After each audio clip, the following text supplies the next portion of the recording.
The United States barely created any new jobs this summer. The Bureau of Labor Standards reporting the U.S. economy added only 22,000 jobs in August, less than a third of the figure most analysts expected. It is the latest in a series of increasingly grim jobs reports since Trump took office. And the deeper you look, the worse it gets. Because today, the government also revised its numbers from previous months. They said rather than gaining 14,000 jobs in June, the economy actually lost 13,000 jobs. Iran gets together with Saudi Arabia through China. And China's taken over. And China, I heard a couple of people say, well, the dollar will never lose the dollar standard. Are they kidding? China wants to change the standard, the currency standard. And if that happens, that's like losing a world war. We'll be a second-tier country. We'll literally be a second-tier country if that happens. Now, you're losing Brazil. You're losing Colombia, South America. You're losing Iran. You've lost it. You've lost Russia. And if you haven't lost them yet, you're going to lose them. China's on the yuan, so China's gone. Then you see France going over. No, what's going on? We're losing. If we lose our currency, that's the equivalent of losing a world war. Our currency is what makes us powerful and strong. And this was unthinkable during the Trump administration. Waking up in an America where a gallon of milk costs $7, your grocery bill explodes like rent, and your dream home loses $100,000 in value overnight. Families drown in $1.1 trillion of credit card debt. Hospitals demand $10,000 before you're even treated. Tariffs slam imports with brutal price hikes, and foreign tourists, once pouring billions into our economy, are vanishing as trade wars poison. Imagine waking up in the heart of Washington, D.C., only to see the largest retailer in American history facing an exodus unlike anything seen before. Walmart, the symbol of U.S. economic power, the pride of American consumer culture, suddenly finds its parking lots empty, its sales collapsing, and its executives scrambling for answers. Now imagine that this exodus isn't happening because of a boycott, a pandemic, or a supply chain crisis. It is happening because millions of people are no longer convinced that Walmart is the future. They have found a better alternative, and that alternative is Africa. Yes, you heard that right, Africa, the continent once dismissed as too poor, too unstable, too dependent. Today, Africa is rising with a vengeance, and it is taking the global market by storm. From Accra to Addis Ababa, Lagos to Nairobi, African entrepreneurs are not just selling goods, they are rewriting the rules of global trade. They are producing higher quality products, building world-class logistics systems, and creating digital platforms that bypass the very middlemen that used to control global commerce. This is why millions are walking away from Walmart and other U.S. retail giants. They are tired of inflated prices, tired of poor quality, tired of being told what they can buy and at what price. African markets, by contrast, are offering something revolutionary: direct trade, fair prices, cultural authenticity, and innovation. And consumers are voting with their wallets. This is no small shift. This is a seismic event, a once-in-a-century realignment of global economic power. For decades, America built its wealth by controlling global supply chains. Walmart was the crown jewel of that strategy, using its massive purchasing power to dictate prices, control markets, and squeeze suppliers worldwide. But today, that model is collapsing.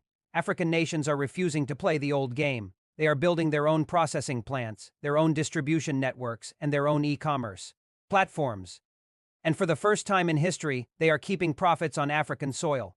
Picture this: Ghanaian cocoa no longer shipped to Europe or America, but processed in state-of-the-art factories in Kumasi and Accra, turned into premium chocolate that sells in Dubai, Tokyo, and London, bypassing American retailers entirely.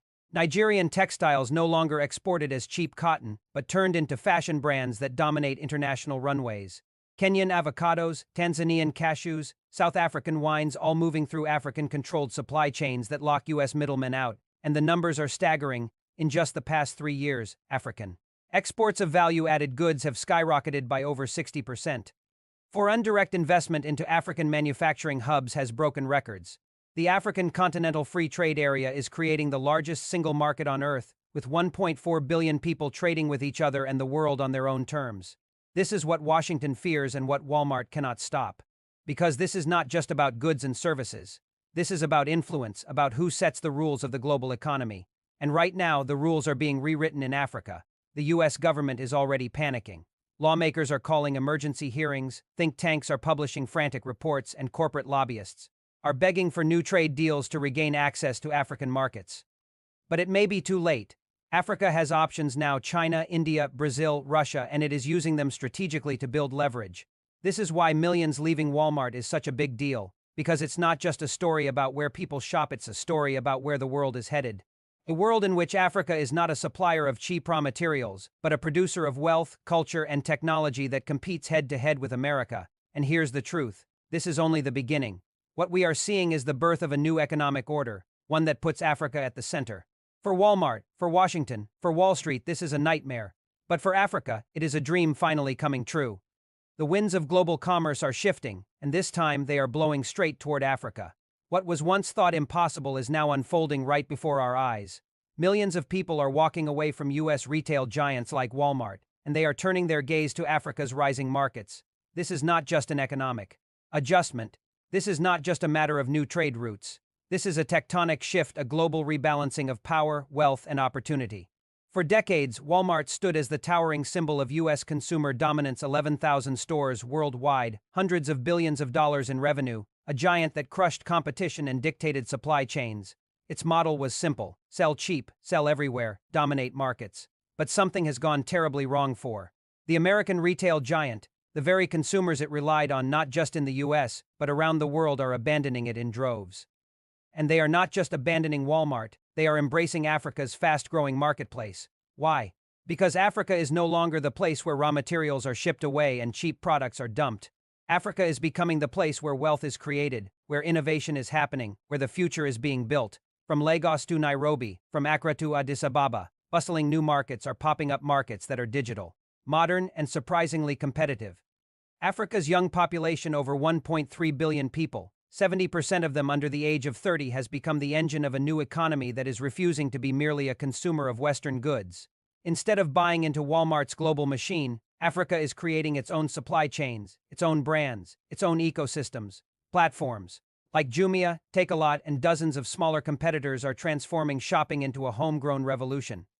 They are offering local products, supporting local farmers, and building an economy that feeds itself. The result: while Walmart struggles to keep up with changing demand, Africa is surging forward, offering goods that are fresher, cheaper, and more aligned with the needs of its people. But here is where the story becomes even more interesting. This African retail revolution is not just attracting African consumers, it is attracting international buyers too. Millions of people in Europe, Asia, and even North America are now sourcing directly from African markets. They are buying African textiles, African cocoa, African coffee, African technology products, African foodstuffs, because Africa has finally decided to process its goods, package them, brand them, and sell them with pride. Think about what this means for Walmart. For years, it thrived by exploiting global supply chains that were designed to favor American corporations. It sourced cheap products from Asia, sold them at a markup in the West, and killed competition with its scale. But now, African producers are saying, no more middlemen. They are selling directly to consumers through e-commerce, bypassing Walmart, bypassing U.S. retailers, and keeping the profits in Africa. And the numbers are staggering. In just the past 2 years, Africa's retail e-commerce market has grown by over 40%, attracting billions in investment. African brands are going global. Ghanaian chocolate companies are setting up distribution centers in Europe. Nigerian fashion houses are winning contracts in Dubai. Kenyan horticultural exporters are using blockchain to guarantee freshness and traceability. And consumers, yes, even in the United States, are turning to these African producers because they are offering quality at prices Walmart cannot match without sacrificing its margins. This is where Washington is panicking. Because when millions of American consumers start bypassing U.S. corporations to buy directly from Africa, it's not just Walmart that takes a hit, it's the entire U.S. retail sector. Every sale that happens outside Walmart's ecosystem is a sale that doesn't contribute to America's GDP. Every dollar that flows into Africa is a dollar that does not circulate in the American economy. Multiply that by millions of transactions, and you begin to see why U.S. economists are ringing alarm bells. The shift is so big that some analysts are calling it the Great Retail Migration. African governments are seizing the opportunity by passing new policies that favor local manufacturing, offering tax incentives to foreign companies to set up factories in Africa, and building infrastructure that makes it easier for goods to move across borders. This is why you are seeing new highways in West Africa, new railways in East Africa, and massive new ports being built with financing from China, India, and even intra-African investment funds. Meanwhile, Walmart is trying to adjust, but it is too slow. It has attempted to expand its presence in African countries, but it has struggled. With regulatory challenges, supply chain costs, and fierce competition from agile local players who understand the market better. Walmart's one-size-fits-all model is collapsing in a world that now demands customization, sustainability, and cultural relevance. African consumers no longer want products that are designed for the American market and dumped on African shelves. They want goods that reflect their own culture, meet their own needs, and support their own economies. And here is the ultimate irony. The very model that made Walmart rich low prices achieved through squeezing suppliers is now its biggest weakness. African producers refuse to be squeezed. They are building cooperatives, securing better financing, and negotiating fair prices. They know that the gold, cocoa, coffee, cotton, and rare earth minerals they produce are no longer commodities to be sold at rock-bottom prices. They are the foundation of a new economic power. This is why millions are leaving Walmart behind, because Walmart represents the old order, an order where Africa was exploited. Africa's rising market represents something different, a chance to be part of a fairer, more balanced, more dignified global economy. For the first time, consumers around the world feel that by buying African, they are not just getting a product, they are supporting justice, empowerment, and economic liberation. In the streets of Accra, you can feel it. In the markets of Nairobi, you can hear it. In the factories of Addis Ababa, you can see it. Africa is no longer waiting for permission to lead. It is taking the driver's seat, and millions are following. The age of Walmart dominance is ending. The age of Africa's marketplace has begun, and let me be clear, this is only the beginning. The next decade will see Africa not just dominate raw materials but become a manufacturing giant, a technology hub, a center for logistics, finance, and innovation. Walmart is only the first giant to fall. Many others will follow if they do not adapt to this new reality. So when you hear that millions are quitting Walmart for Africa's rising market, do not think of it as a trend. Think of it as a revolution in how we buy, how we sell, and how we think about wealth. Because the world has finally realized that Africa is not just the future, Africa is the present, and it is ready to lead. The aftershocks of millions abandoning Walmart are being felt far beyond the aisles of retail stores. This is not simply a commercial crisis, it has become a political earthquake in Washington, D.C., a financial storm on Wall Street, and a psychological reckoning for an America that once believed its retail chains were untouchable. When reports began circulating that Walmart had experienced its largest quarterly sales decline in over 2 decades, the White House was quick to dismiss it as a market correction. But behind closed doors, advisors were in panic mode. They understood something bigger was happening. This was not just about fewer Americans shopping at Walmart. This was about the collapse of a global system that kept American corporations at the center of global trade. Economists warned Congress that a silent decoupling was underway, a massive redirection of purchasing power from U.S. corporations to African producers. This redirection was not driven by charity, but by market forces. African goods were competitive, innovative, and culturally resonant. They were capturing not only African wallets but also the wallets of millions of people in Europe, Asia, and the Middle East. And that is where the fury in Washington became white hot, because the shift meant that Africa was no longer just exporting cocoa or coffee. It was exporting influence. Every time a Ghanaian cocoa brand lands on supermarket shelves in Paris or Dubai, every time a Nigerian tech company raises $200 million from international investors, every time a Kenyan avocado co-op sells directly to consumers in Shanghai without going through U.S. middlemen, America's economic leverage weakens. Walmart executives were called to testify before Congress. Senators grilled them, asking why the company had failed to maintain its dominance. Some blamed Walmart's lack of adaptation to e-commerce trends. Others blamed African trade policies. But the truth was much simpler and much more difficult for Washington to accept. America had taken Africa for granted. It assumed Africa would forever remain a supplier of cheap raw materials and a dumping ground for mass-produced goods. But that Africa no longer exists. The Africa of today has trade agreements like the African Continental Free Trade Area (AFTA), which has created the largest free trade area in the world by number of countries. That means African nations are now trading more with each other, reducing dependence on U.S. imports and strengthening their internal markets. The result is a continent that is speaking with one voice, negotiating from a position of strength and building value chains that keep profits in Africa. And this is exactly what has Washington worried, because Walmart was more than a store. It was an instrument of U.S. soft power. Through its vast supply chains, it shaped global production, dictated labor standards, and influenced trade policy. It made sure that American interests were always at the top of the global economic order. But with millions walking away, that leverage is crumbling. The impact is now visible in U.S. farming communities. For decades, Walmart was one of the largest buyers of American agricultural products. But as demand falls, farmers are left with surpluses they cannot sell. Soybeans, corn, and wheat are piling up in silos. Prices are crashing. Rural America, once the backbone of U.S. exports, is now facing its worst economic downturn in years, and the irony? Many of these same farmers are watching as Africa becomes a net exporter of processed foods, meaning that American supermarkets may soon have to import goods from Africa to fill their shelves. Wall Street, too, is in turmoil. Investment funds that bet heavily on Walmart's growth are taking massive losses. Hedge funds are warning their clients that the age of guaranteed American retail dominance is over. Meanwhile, private equity firms are racing to invest in African startups, hoping to ride the wave of the continent's rise. But what is truly remarkable is how ordinary consumers are responding. Millions of Americans, frustrated by high prices and poor quality in U.S. retail chains, are beginning to explore direct-to-consumer African platforms. Online marketplaces are springing up where U.S. buyers can order African products directly: Ghanaian shea butter, Ethiopian coffee, Tanzanian spices, Nigerian tech gadgets, and have them delivered in days. This is not just commerce, this is a cultural exchange that is reshaping global perceptions of Africa. Politically, the fallout is explosive. U.S. lawmakers are pushing for new trade agreements to regain access to African markets, but African leaders are not rushing to the table. They know they have leverage. They know they can demand fairer terms, higher prices, and partnerships that actually benefit their people. This is the new Africa: assertive, confident, and unwilling to be bullied. And that is why Washington is panicking, because it is no longer enough to offer aid packages or lecture African leaders about democracy. Africa now has options: China, India, Russia, Brazil, and it is playing them against each other to get the best deals. Walmart's decline is simply the most visible sign of a much deeper shift, a shift in which Africa is no longer a passive participant in the global economy but a driver of it. What comes next is even more dramatic. Analysts predict that within 5 years, African brands will dominate entire categories of the global market. Fashion, food, technology, entertainment. Africa is poised to become the cultural and commercial heartbeat of the 21st century.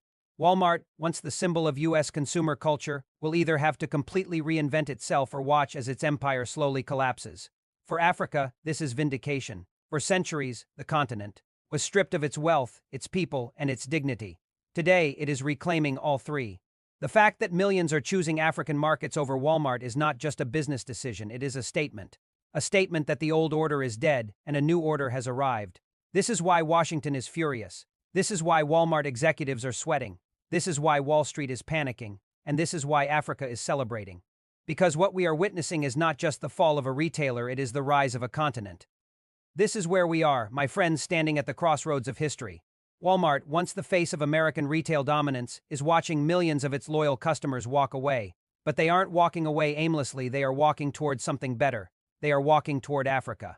Toward a continent that has stopped waiting for permission, stopped exporting its dreams, and started building its own future. For decades, Africa was told that it was too poor to compete, that it should stay in its place and supply cheap raw materials while the West built the factories, set the prices, and reaped the profits.